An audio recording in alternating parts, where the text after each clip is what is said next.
Well, I think there is, unless we deal with the reasons why people beg, all we're doing is pushing the problem under the carpet. I mean, people don't sit out there begging for no reason.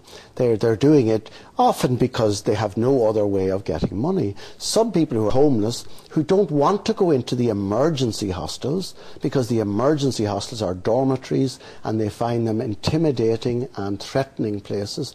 If they don't go into emergency hostels, they have no address and therefore they don't get any welfare payments. They have absolutely nothing to live on. Now, there are obviously people who fall through society's cracks, and those people are unfortunate. They have no visible means of support, no way of getting any money, and you know, they have to surrender what little is left of their dignity and go and beg for it. There are also people, organised criminal gangs, who do intimidate people, who harass people, and we've all seen it and we've all been subject to it.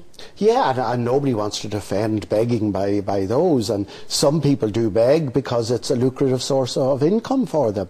They're not homeless, they don't, so nobody wants to defend that. So how do we differentiate? It's already illegal to beg in a way that is intimidating or threatening or aggressive. That's already against the law, so that's not the problem. That can be dealt with by the existing laws. But people who beg, many of them do need it.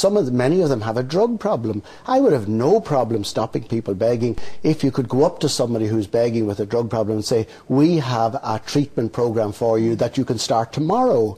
But there's a 12-month waiting list for many drug users to get onto a treatment program. What do they do for 12 months? Their options are to beg or to go out and rob some old lady's handbag. I'd much prefer to see them begging. So do you see this legislation as being a bit like a hammer to smash an egg?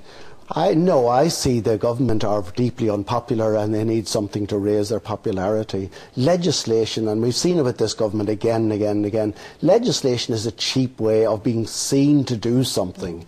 If you deal with the social problems which push people out to beg, that costs money. You've got to provide treatment options, you've got to provide a proper and effective social welfare system, and you've got to provide proper accommodation for homeless people. That costs money, and the government, so instead of spending money on dealing with the underlying problems, let's bring in legislation. It appears we're trying to deal with the problem and it doesn't.